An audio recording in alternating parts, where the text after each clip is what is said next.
Hey friends, welcome back to another video. Is your brain often working on overdrive and you're overthinking more than you'd like to admit? But what if you're not overthinking and it's self-gaslighting instead? Let's take a look at the differences between the two. Overthinking versus self-gaslighting.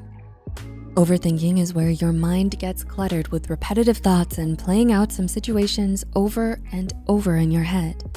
Thinking about what could have gone differently, second-guessing your decisions, or imagining worst-case scenarios about the future. It can be a hard-to-break habit that can leave you exhausted and even more anxious than before. Self-gaslighting also deals with unwanted, hard-to-control thoughts, but it's more complex, more ingrained, and holds a strong emotional importance.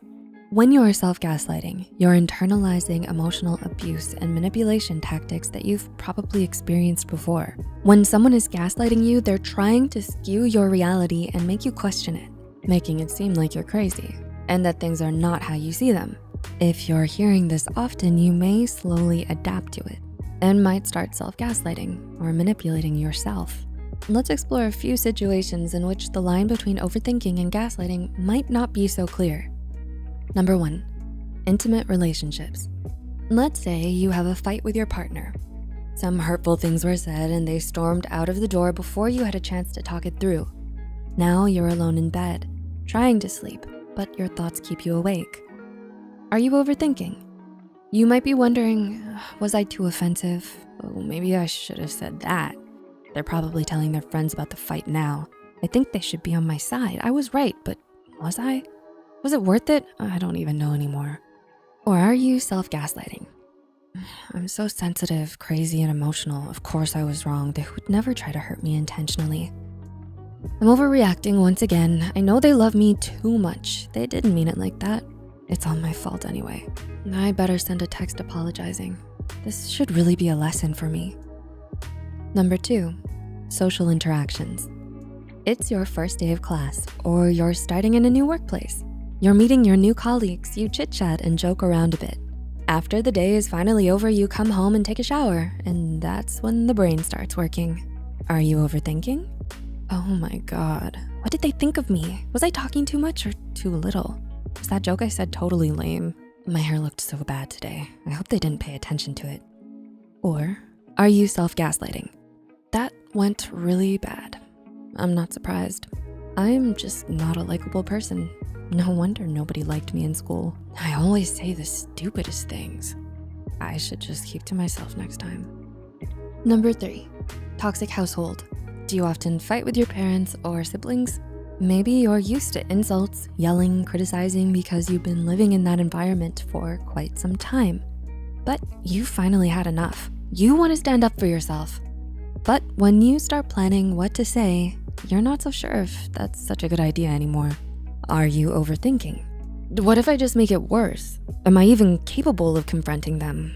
What if they don't take me seriously? What would I even say? I can't tell them they're toxic. Or are you self-gaslighting? Maybe I don't have it so bad. I mean, some people live in far worse conditions than I do. My parents gave me so much in life.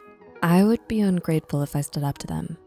Actually, when I think about it, I really am a bad child, just like they told me so many times.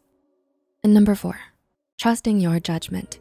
Finally, sometimes our gut feelings about others tell us exactly what we need to hear, especially if someone is manipulating us, treating us badly, or using us.